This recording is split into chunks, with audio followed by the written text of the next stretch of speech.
an extra voice. Now, come on, sister. What the heck does a nun Oh, have to do with any of that? Come on. I mean, this hey is not the. Paul.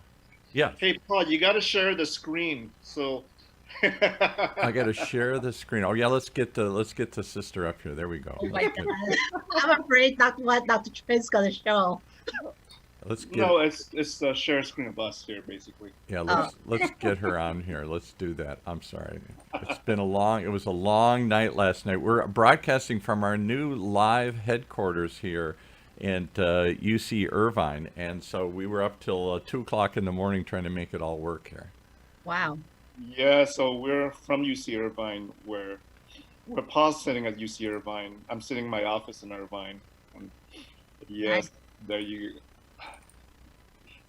there you go. I think Let's see if we can get everybody's screen in different yeah. here. By the way, this is live also on OC Talk Radio, Twee. Oh my Yes, God. exactly. We're going out live. We're on everything here. We're on live on YouTube right No, now. We're on You're live on YouTube. YouTube right now too. Just a few different live events. I did not tell my religious community that I'm going on live this morning. So if I say anything wrong, I'll find out later today. That's what confession is for. I know. Hey, I'm a good Irish Catholic. Don't push this toward my chin. Yeah. All right, so So, I want to know what a nun has to do with any of these health issues here. You should be in a convent praying for all of us. What is getting out in the community have to do with it? this is interesting facts. If you looked at Catholic healthcare in the U.S., it was actually started by nuns.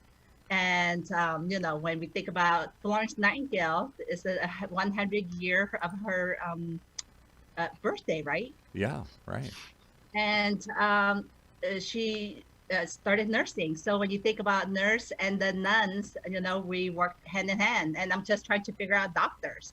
Well, without the doctors, we cannot move on either. So, but I think that's interesting facts that uh, U.S.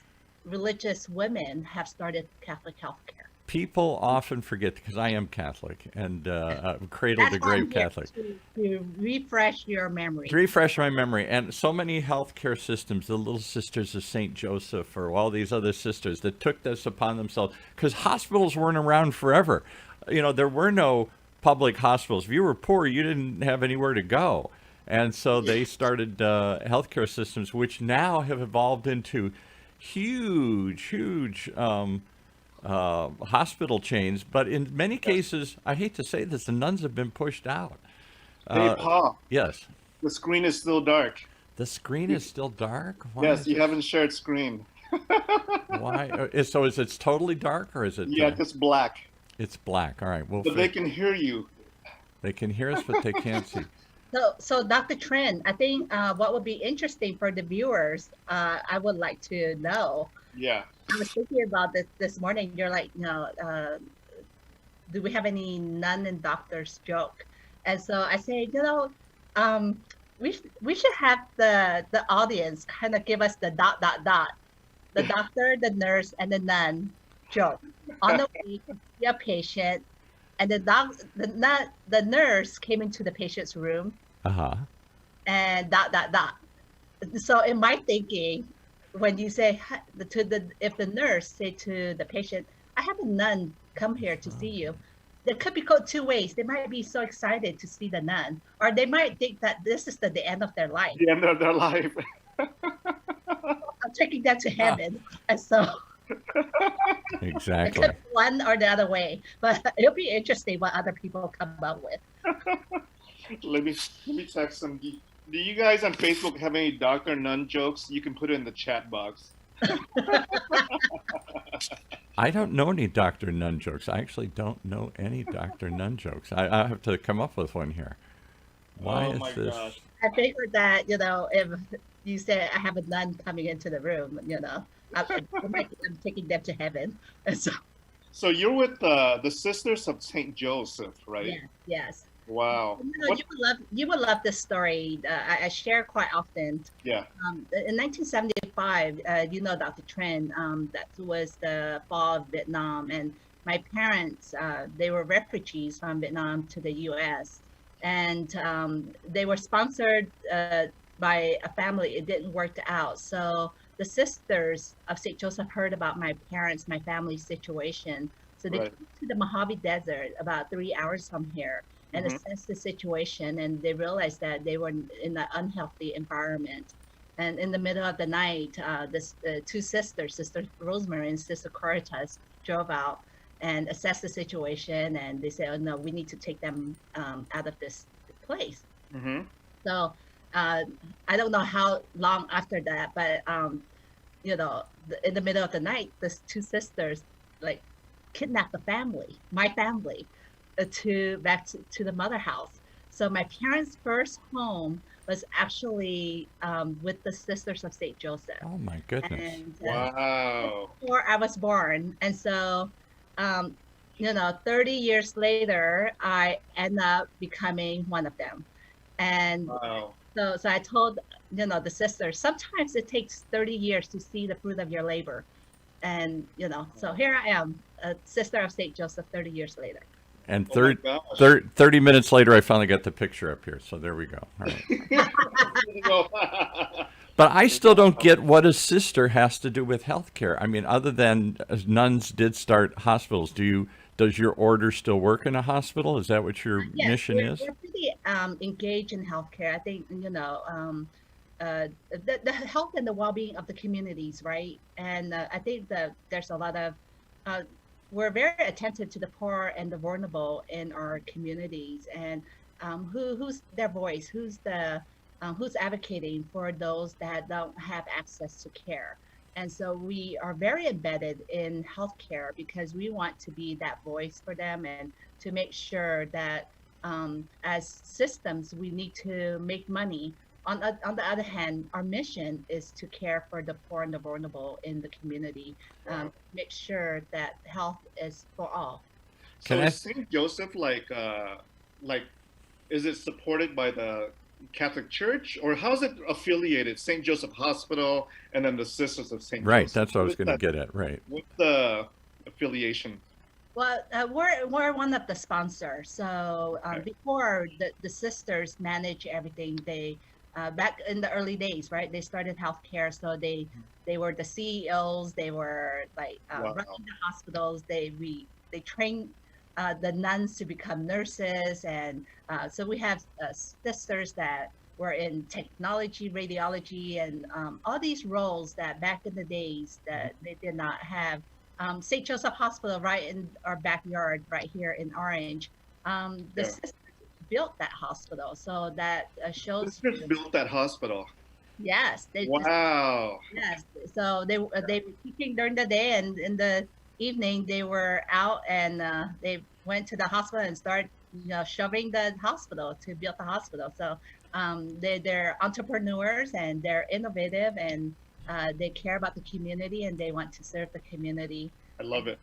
But later on, as our religious sisters are aging, we don't have the capacity to really put in the governance, the energy to focus around the governance. So they created a system where we want to empower the lay people with the sisters sitting at the table making these decisions around governance so that it's not totally on the religious communities. So can I ask you some tough questions here? I don't want this to be a tough If I interview don't here. have an answer, then I will say I don't have an answer.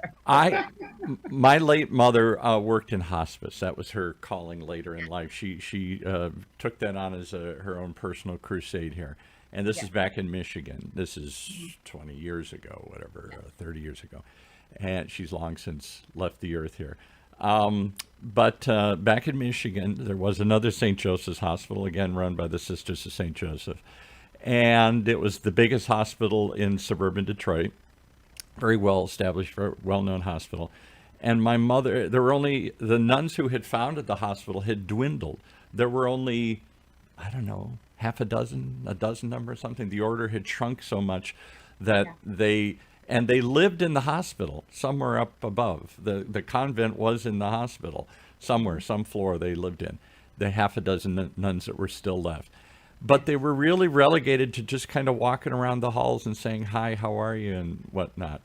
And the hospital really, in my mother's opinion, because she used to do hospice work there all the time, really kind of, because it became a corporation, a nonprofit corporation, and took over all the duties, and it expanded and raised more money and all the other good things that did, it took the work of the sisters further. But at the same time, it pushed the sisters further into the fringes. One, because the order had shrunk, and two, because it's a corporation now, and the nuns didn't. They kept saying, the nuns, get out of the way, we're handling this, we're running the radiology department. Talk about that transition a little bit. Have we lost something in the process that the No, I will speak from my religious congregation. There's different levels that what you're sharing. Many of our sisters, as they're aging, I want to age like them. As they're aging up to 90 years old, they have had a career of serving the community. And when they retire, they want to be a volunteer. So they want to be present to our caregivers. They want to be present to the patients. They want to ease the way of the patients when they come. And so that's the role when you see older sisters. They want to be a prayerful presence to our healthcare providers.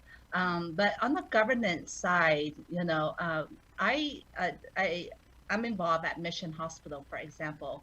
I come and meet with our chief executive once a month and kind of listen to him. What are we hearing? What's going on inside the hospital? And if I hear something, I reach out to him and say, I am concerned. I heard the complaints from our caregivers, and is there something that we can do to ease their way, to make sure that we're communicating, that they hear us, that we're hearing them. And so that's very important.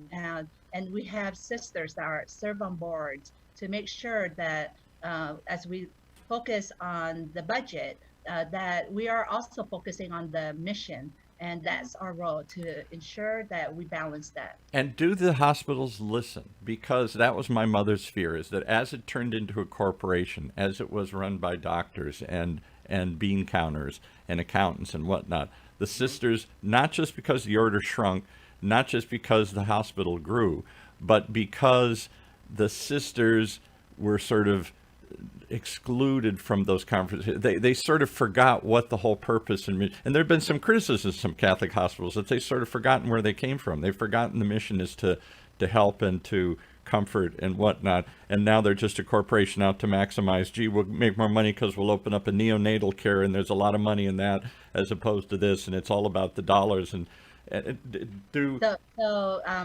we have merged with the Providence Health System, and they're the sponsors. So Providence Health System, they have 5 representatives, and it includes lay people and also their religious order. And we have lay people and our religious sister that represent on the to make sure that we are operationally, we are still focusing on what we're called to do. Is, are we living out the mission? And so yes, the sisters are embedded, they're involved, but we have representative, and we want to make sure that they represent us. Because I'm an Irish Catholic, and I just have a bias towards anything that says, St. Joseph's Hospital or Mission Hospital. Is it Mission Hospital? I want to clarify. Not maybe there's a religious community that might be a Franciscan congregation might love St. Joseph, and then they started St. Joseph Hospital. So it might not be ours. So I just want to clarify that. But I'm just saying, I guess I always felt that there was something different about a Catholic hospital than just, I don't know, pick any other Eisenhower Hospital out in the desert. Great hospital, but it doesn't have the same. The sisters gave it some humanity. The sisters gave it some comfort and care. And my mother used to say this all the time. She said, I don't know why they don't use the sisters more, because she said, my mother worked in emergency a lot. They would bring her in, and because the doctor's real busy, and there's a gunshot wound and he's dying, and somebody go talk to this couple. They're grieving out there. We're in here trying to save the patient. And she said a nun would walk in the room. I don't care what faith you were. If you had no faith, a nun walked in a room, particularly the old nuns with the habits. They walked in the room, and oh my goodness, everybody felt at ease. and Paul and Dr. Trinh does not treat me the same. You know, because I don't wear a habit. So he's like, You're not in the habit of wearing a habit, right? Yeah. you know, I will be honest with you. So during this COVID time, I live in the local community, and I have asked my religious congregation to allow me to move out. And part of it being with our caregivers, they are anxious with the virus, and they don't know if they're gonna bring it home to their families, and Oh, who are vulnerable within their surrounding circles. And so what I have done, you know, on a weekly basis, is I go around and I bless the caregivers. And I think that's the beauty about being in a Catholic healthcare system, is that we embrace this. We embrace prayer. We right. embrace like praying over our caregivers. And I'm very intentional. And then when they see me walking around and being present to them, they're so moved that if there's an end of life situation with a family, they're like, Sister Tweet, can you come into this patient's room and pray over the patient? But I Yeah. think one thing I want Even to, if you're not Catholic, even if you're not a religious person, there's a certain moment, oh my God, I didn't think I believed in God, but I'll take everything I can use right now here. the Yeah. part of it is a partnership with the lay people, that you know, the people that I serve with in our ministry, is empowering our nurses and our doctors that to for them to feel comfortable and to like be that mission, because all of us are living that mission of our organization, is that healing ministry of Jesus. So if we all own it, not just me, but for me, I think it's very important is that witness factor. How am I visible to really empower our community, so that they can see themselves doing it, that they don't need me. Yet sometimes it's that empowerment, just being present and empowering them to. Uh, So let's ask your audience this morning here. Our first question of the day is: would you feel better at any religious house? And there are other Catholics are probably run the biggest system, but there are Methodist hospitals, Lutheran hospitals, Seventh Day Adventist hospital. Isn't Loma Linda Seventh Day Adventist hospital? Yes, they are. A lot of these hospitals were started by religious groups. It makes sense. People are sick.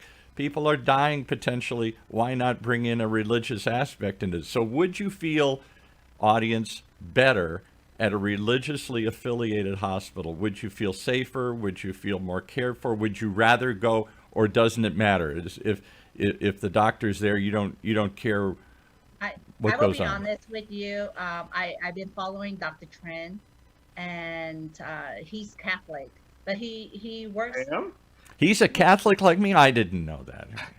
Yeah, and he works the memorial, and yet, you know, his presence, he does not need to say it, but he's bringing God Yeah. presence to the people, and we have to trust that, like wherever we are at, we are representing Christ, we're representing God presence. We're here to help, sir. What, Dr. Trin, talk about this. You're in the medical profession. You deal with all these doctors at Memorial Care and other places. I don't know that most doctors are religious. I really don't know the answer to that, but my gut tells me they're scientists. Baloney, that religion stuff. You know, show me the facts, and where You know what's missing in healthcare? what? That's what I'm What's getting at. missing? What's missing in healthcare often is the realization that to have total health, it's not just an organ and a body. Total health care includes body, mind, and spirit. And Mhm. and when we realize that, we are not fully complete, are not fully whole, by just focusing on an organ or a lab result or an X-ray result, right? Hmm. Total healthcare includes the body, mind, and spirit, and I think that's so important, and that's missing and forgotten sometimes. You know, sometimes a lot of patients come in to me, and in the office, and the most valuable thing, you know, that they get out of it, and I'll tell you a story here. I had a Okay, we patient. love stories. I love stories, right? I had a patient. Oh, we have some nice comments on here. Vivian says it's nice to have somebody pray with you, especially during pre-op. Yeah.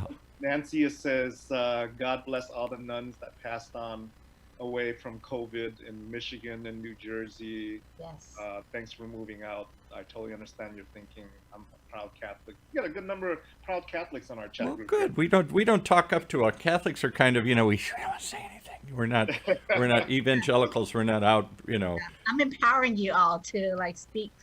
Yeah. Can you do a blessing like over the online? Yeah. Well, I will do it at the end. Just Maybe. Do it at the end because we have a new studio we're coming from here too, and this is going to sound. I'll bless it at the end. It's too bad I don't have holy water. Well, I'm gonna show you something here that now everybody's gonna laugh, and Sister Twee's gonna do the blessing, and I'm gonna do the exorcism. All right, watch this. Look what I actually have here. Okay. Holy water for I got a little bit from our church here because I was going to bless our studio. I know this sounds silly or stupid to so many people, but I don't know. I'm just old Hold school. on. I have something to show you. Okay. I'm old school here. I just love this. Oh, look at this. Oh, cool. Extra holy. That's what you guys need.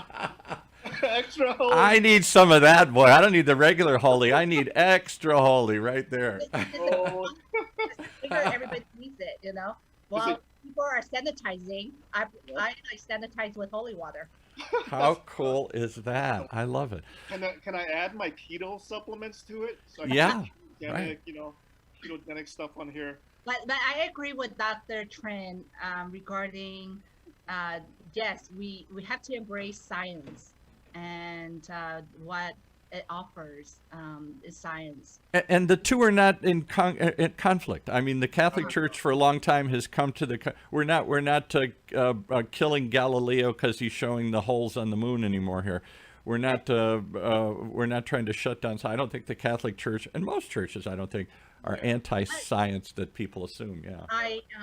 One of the things when I moved into healthcare about not long ago, but long enough, I was involved with the palliative care program. Yes, right.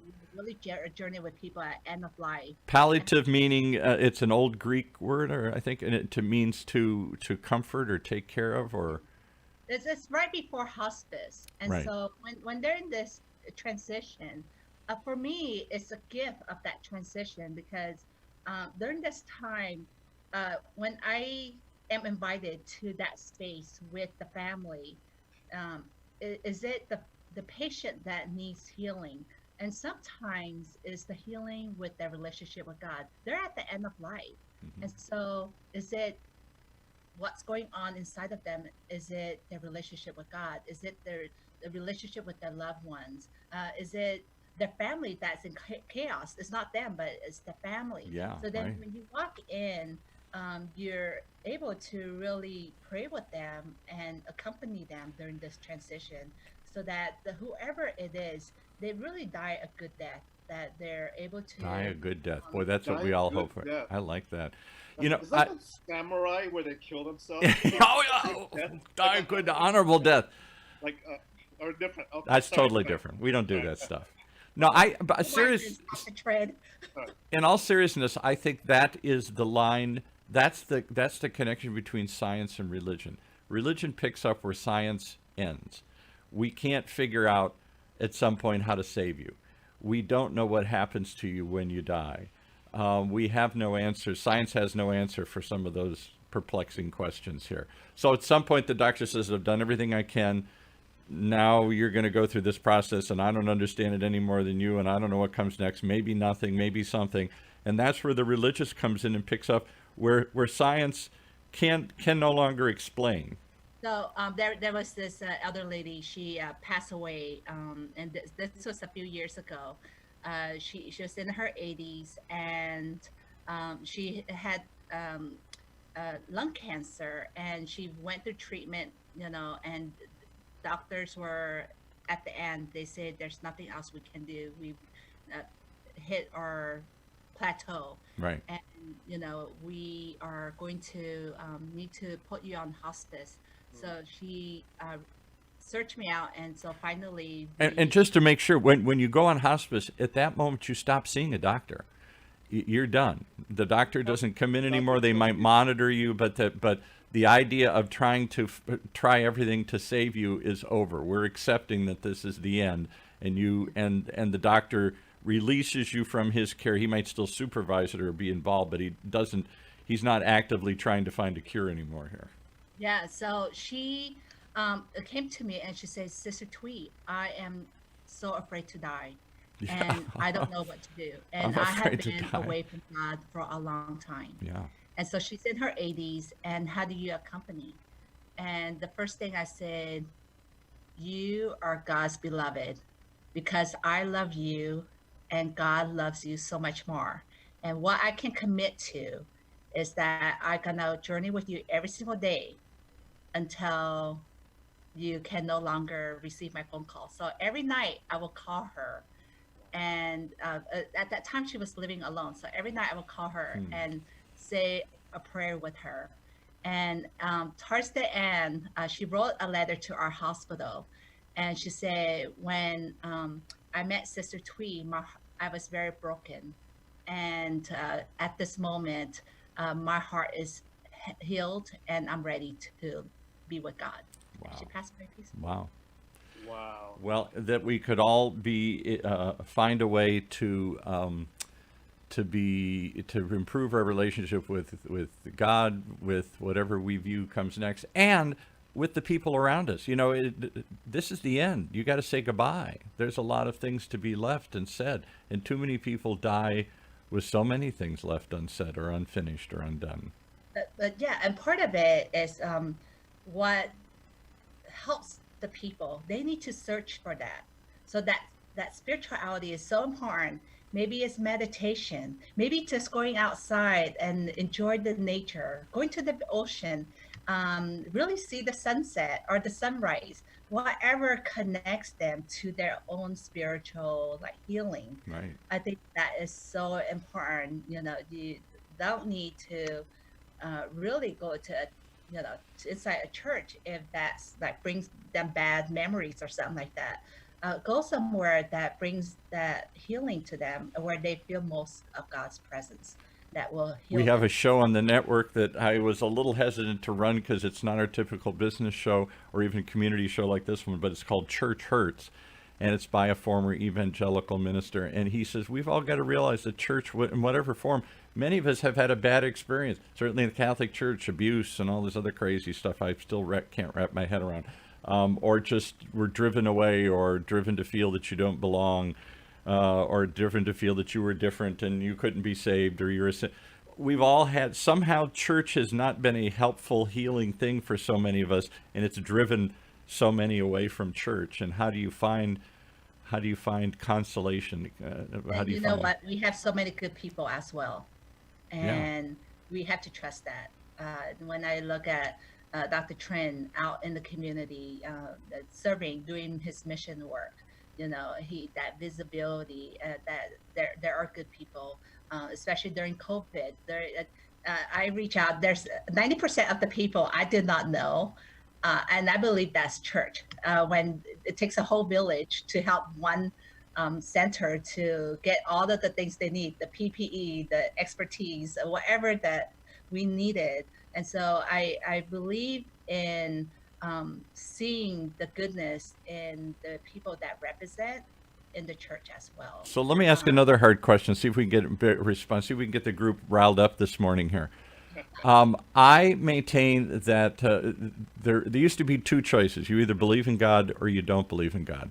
You're either religious or you're agnostic or atheistic, whichever you want to say. But there's a third group, and it's a growing group. The group that says, I don't care. You might as well be talking about the fifth dimension. There might be a fifth dimension. There might be, I don't know. It has nothing to do with me. I'm not interested in the question even anymore. This growing group of people that don't say I don't believe. They don't say I don't care. Yeah, yeah. That's where faith comes in. How we nurture our faith, and if we, and for me, what I believe is their journey. And if they're at that point, there's some pain that's going on. In my experience, people that have lost their parents due to cancer, they blame God. Yeah. Oh, You right. Yeah. know, Why me? Right. yeah, what I mean, and something bad happened to them, Why and not so you? Why do you want somebody else? Who else? If not you, then who else? Who point out who else should get this and problem? because we say that God created us, so why would God ever hurt me? Why would God ever do this to me? So the scapegoat is God. But for me, it's like cancer. It's the DNA, like or if you look at science, Yeah. and so part of it is the cultivating of faith. But when it stops, they will come back at a time when you don't know. It says accompany them, be with them, journey with them, and you never know. You never know when that day happens. Like that woman, she had been away from the church because the her pastor said that you're gonna go to hell because you have sinned, Yeah. and so Right. that's her childhood, and so ever since then she like did not want to go to church, or Right. because she felt that she's gonna go to hell. Right, or you're gay, you can't belong, or you're this, or whatever. You all these things that are excluded. So I guess the question to your community listening today is: do you still have faith in anything? Because faith seems to we seem to have lost our faith in anything. We've lost our faith in government. We lost our faith in mankind. Almost, we've lost our faith in faith. We don't seem to have faith in much anymore.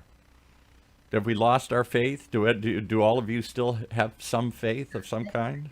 I think the Dr. Tran can kind of elaborate this when he hears the people that have suffered from the Vietnam War. Yeah. They left with nothing, and just went on the boat blindly and not knowing if they're gonna really get to the other side, if they're gonna survive. But they risk everything to like go leave the country. And I believe many of them continue to hold on to their faith that God, if they're meant to survive, God will help them and their families. I agree, and that's the immigrant's journey. That's to me what gives America such strength. It is we're to make America great isn't to get rid of immigrants. It's to immigrants are what built this country, and immigrants are what feed that dream, even if it is just a dream that we're all equal and free and opportunity and all that. Immigrants come feeding that dream. Immigrants come filled with faith, and most immigrant communities hold on to their faith. It's the second and third generation when they come Americanized that they go, my daughter, she doesn't go to church. I raised her to go to church all the time. She's like, Dad. I'm like, why don't you go to Dad? I don't even want to talk about it. I don't say I don't believe. I just don't care to talk about it. It's not even an. What's been interesting, I have heard from parents that during this time, and I think it's an opportunity that our listeners should really like take advantage of.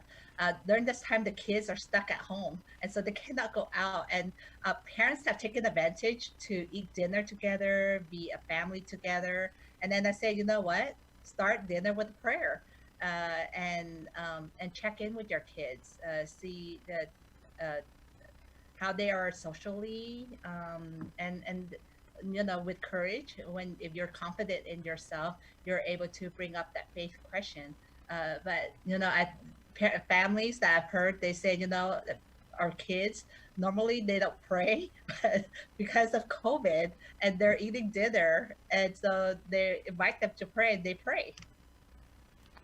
I know very few true atheists. Yeah, well, There are a lot of folks who are agnostics, and they know there's something.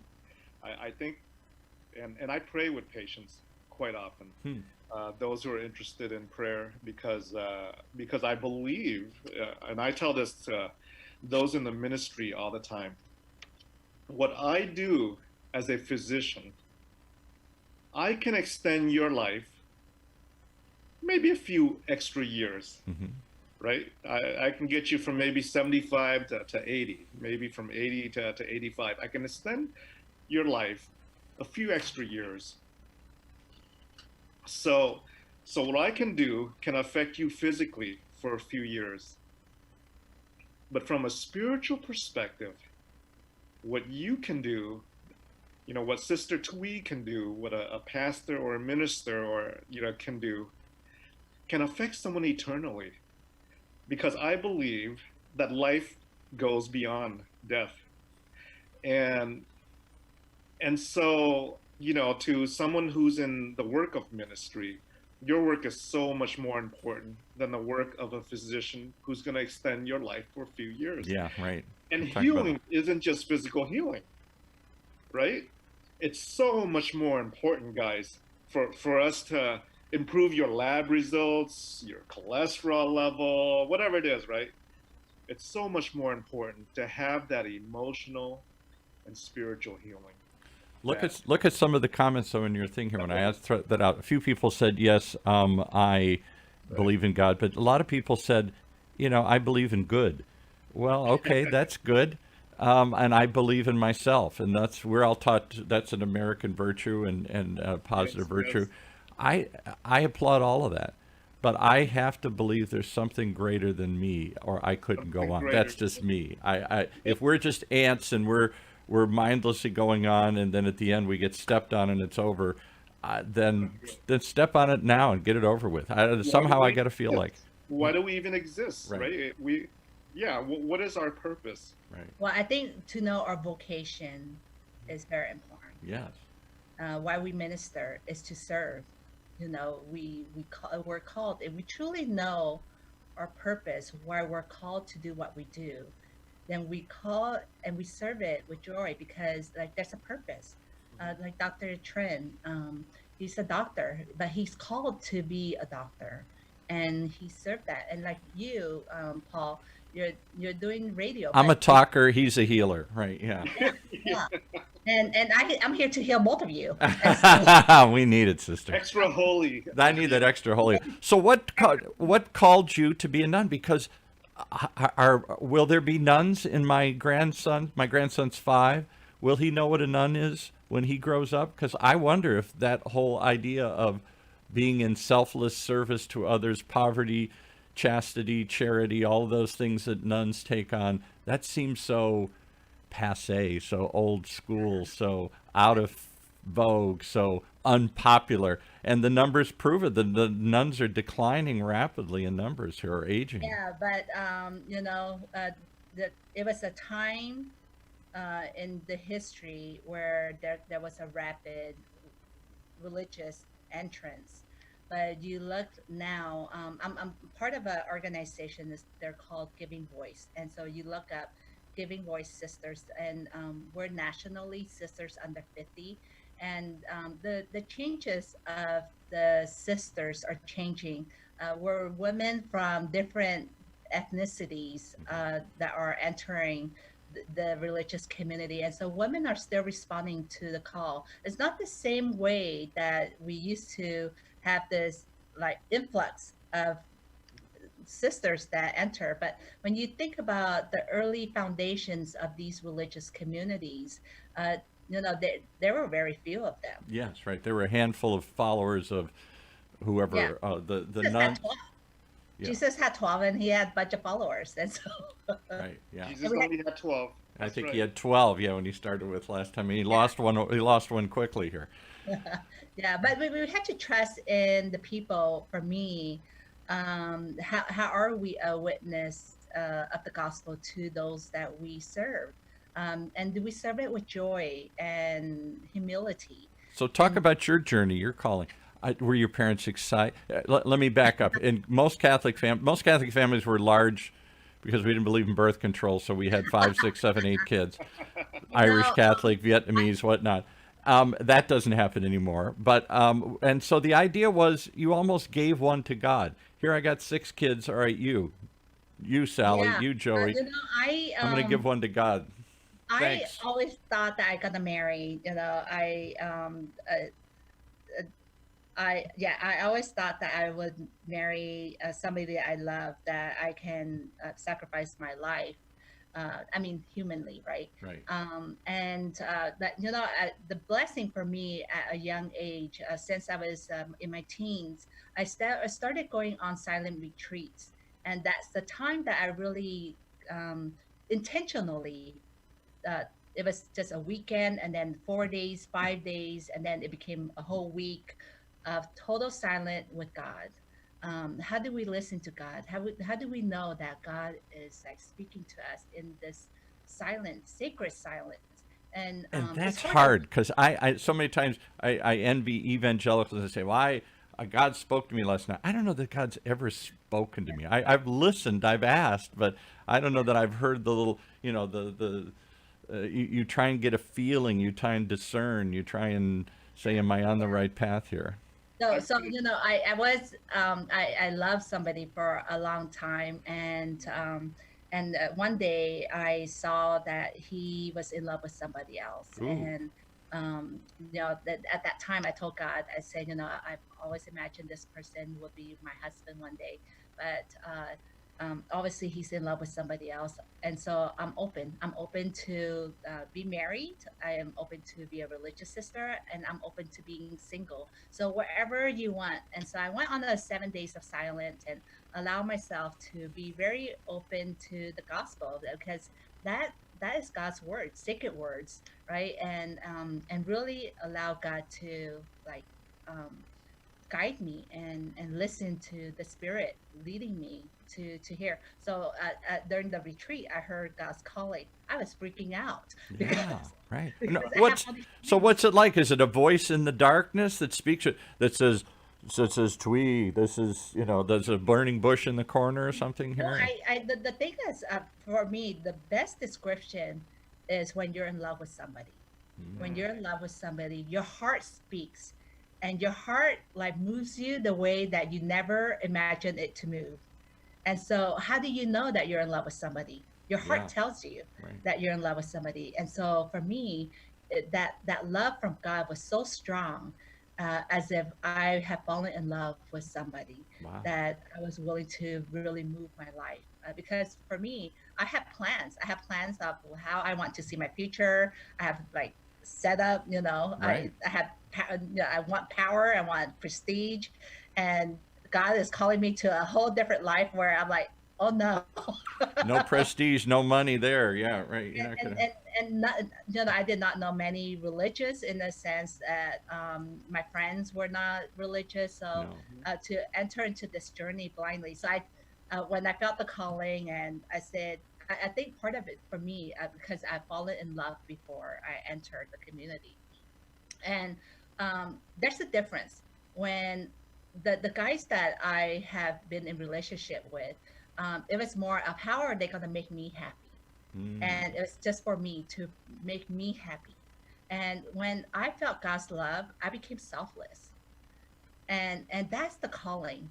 When we become selfless, of listen to this call that we want to give ourselves for the other, to And the isn't others. And true so, love in any relationship selfless? yeah, If you even a husband and wife or a couple or yeah. two people of any kind, that if you really think more of them than yourself, that's really love. Somebody You told me. nurture, yeah, you nurture each other, because when you feel this love that is so immense, that you want to give this love to the others. And so for me, when I feel this love is so immense, that I want to give this love to the people. And so I've chosen that call to really give it to the poor and the vulnerable, people that have no choice, people that are homeless, that they lack. And so during this time, a lot of our seniors, they're vulnerable, they're elderly, they don't have any connection, that human They're connection. alone. We've talked about this before. They're Exactly. alone. So Yeah.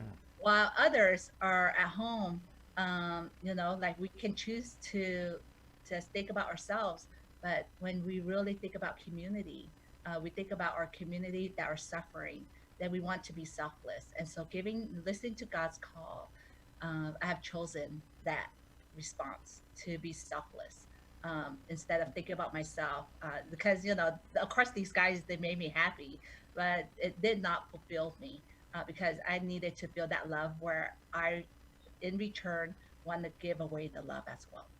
Well, many of the girls I used to date became nuns when they found out they couldn't have me because it was like, they just, what else? What other choice? I drove many into the convent here. I know I So did. that's the secret. So, so with vocation, you're wondering, that's how you do it. Break their hearts so they will come and enter the convent. Right. You are such a happy nun. I'm so happy to hear that there's still some of you out there willing to put others first here. And I think Dr. Trinh, he laughs and jokes, but he does a lot of mission work and sees what Yeah, he does as a that's what we have calling. in common. Dr. Trent and I, we did not know each other, but I do mission trips. I take the students from Loyola Marymount University to Vietnam, and we would do mission trip. We stay with the indigenous people up in the high mountains. And then I also accompany our doctors and nurses within our health system. Actually, they work with our health system, but other doctors as well from other health systems, and we do medical mission. So The one question, and this could be a show into itself, but I saw yeah, this when my mother. I'm an only child, so when my mother and father died separately over a long period of time, there was nobody kind of there. Yes, I have a wife and other kids, but there was no other sibling. It was my responsibility, it was my duty, and I took care of them, and I got involved. And what I realized is when you take faith out of that end of life prospect, it's a difficult journey anyway. But and why is it that in America we can't even use the word death anymore? You pass away. We lost him. Where did he go? Well, I don't know. We lost him along the way here. We have banished. We're such a feel good, positive, always be up beat, and we're perennially young, and we're never going to get old, and we're never going to. We've banished the word death from our conversation. We don't have funerals anymore. We just have celebration of life. It's over in 5 minutes. We don't mourn more than 5 minutes. We don't hold anybody's hand when they pass away anymore because we don't want to be there. That's why we have hospice and other things. Go take care of them and call me, and I'll cry for 5 minutes. Why we seem to have lost any ability to deal with the one thing we know is going to happen to all of us. I think we are denying the truth. Yeah, right. Because and that's denying the person at the end of life to accompany with them in such a sacred way. I think it's a missed opportunity when we're denying that journey because we just want to focus on happiness. Right. But when somebody is suffering, it's that empathy. How are we accompanying them? How are we journeying with them? How are we present to them? And denying that's what's going to be a hole for them. And that's why I say a good death is so important because it's the whole package. How Yeah. do we accompany others in their suffering? I was there when my mother's sister, who never got married, she became sort of my surrogate mother, and I was there at the end and held her hand as she passed away. And at first I thought, this is just going to be horrendous. And it really was, in a weird way. It was actually very beautiful. It was very peaceful. It was very, and to be there through that process. And it sort of reminded me when my grandson was born. I was there when he was born. I was there the beginning and end of life. Here's a woman that was there when I was born. And to honor that, and to nobody wants to die alone, but I'll tell you a funny story real quick. When we ran out there, I ran out there. She was in Palm Springs, and I had put her in a assisted living facility. And I got the word, call her every day and go out and see her as much every week. And when I finally got the word, this is it, she's going, hopped in my car, headed out there. And I showed up just in time, about 20 minutes before she died. And they all looked at me and said, why are you here? Is this your mother? I said, no, this is my aunt. Why are you here? Well, she's dying. Well, that's what we're here for. We take care of them, and we'll tell you when it's over, and we'll dispose of the body, and you can have a little service. And I said, that's what people do these days? That's horrible. And I want the people to think about this because this is what I say to people at the end of life, especially to their families. When there's a newborn entering into the world, we're all excited. Yes, and we're all there. We're all there. And at the end of life, we have to trust the angels and saints and those that have passed on are surrounding them at this moment. And we want to accompany them. And at the very last day, you don't want to regret that you are there with them as they're being surrounded with all the saints and angels and their loved ones. And then you're accompanying them just as a birth. And they're entering into a new birth. And that's the journey that I want people, and for me, is surrounding them with love until the very end. Yeah. Because I have no regret that the last image that we have of them is that we surrounded them with our love. We think it's something we can't face, and so we put it off and we deny it, and we create hospitals remove dead people in the middle of the night, quietly. The bodies are immediately cremated, so nobody has to see this horrible specter. We don't have open caskets or grave site burials anymore here. They just say he's gone, and you say, Do you know in Vietnam, Sister Agnes? No. Okay, we stay at her convent a few times when we do our medical missions work. Okay, I'm just curious. well, I would love to. I'm sorry to be on the downer thing here. Everybody's tuning out. So, don't talk about death and dying. But I think that's, again, where science ends, faith picks up. And I would love to do a show sometime on that topic about end of life care, end of life procedure, because I think that's just something we don't talk about or deal with or we're prepared for. And then it comes and it's horrible and we can't handle it. And we avoid it. We don't have funerals. We don't sit with the dead. We don't hold their hand as they go. We don't do any of that anymore here. Let's do that. Let's do that. Yeah, end of life. Because it's about having a good life is about having a good death. I believe that. You don't want to die alone. You don't want to die forgotten. You want it to mean something. You want to say everything you want to say. But faith shouldn't be at the end of life. Well, faith should be throughout the entire process of life. Too many of it. We're scrambling for it in the last 5 minutes here or something. I'll give you, and again, kind of a funny story, a touching story, but it's sort of the same thing. So my aunt was from the Midwest. She's a good Midwestern woman. She never said, I love you to anybody. We all knew she loved us, but she never said it. Do I have to say it? That's uncomfortable. I don't want to. We talked about this once before. A lot of cultures, it's uncomfortable to say I love you. So I'm sitting there with my wife, and my aunt's, we think, in a coma. She hasn't talked all day.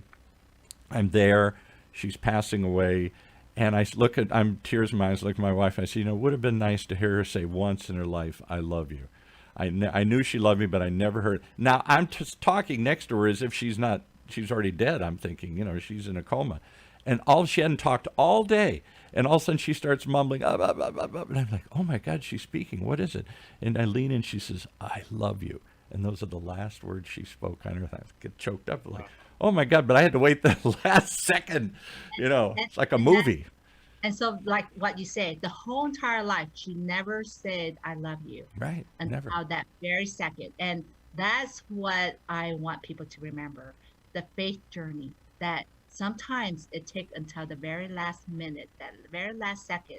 You never know the intention, and kind of trust that. Yeah, right. All right, take us out. Give us some kind of blessing here. I need a little help today here. Maybe people aren't ready for it. But I will bless you, Dr. Tran, and all of our viewers and all of those that are going to listen to us later. So, dear Lord, we ask you to be present with us, and you surround each of our viewers, Dr. Tran, Paul, at this moment. May they know that you are with them, accompanying with them, and may you continue to keep them safe and protect them, watch over them. Please continue to protect our community, watch over our community, keep us safe, and watch over our families during this time. It's such a stressful time. May you continue to help us to be healthy, take care of each other, and remember that you are with us, you are accompanying with us, you are by our side, and may we trust that you are with us every step of the way. May you heal us in body, mind, and spirit. Amen. Amen. Thank you. What a joy to talk to such a joyful nun here today. I never think of nuns and religious as having anything to do with health and science here, but there's a connection 100%. here. Thanks for being with us.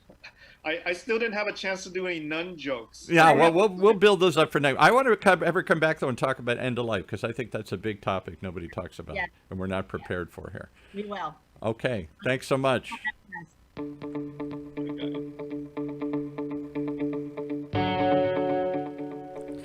You've been listening to another great example of why you should tune in each and every week, maybe for a little hope, a little inspiration, a few ideas on how to handle the craziness that surrounds us these days here. Right here in Orange County's only community radio station, octalkradio.net.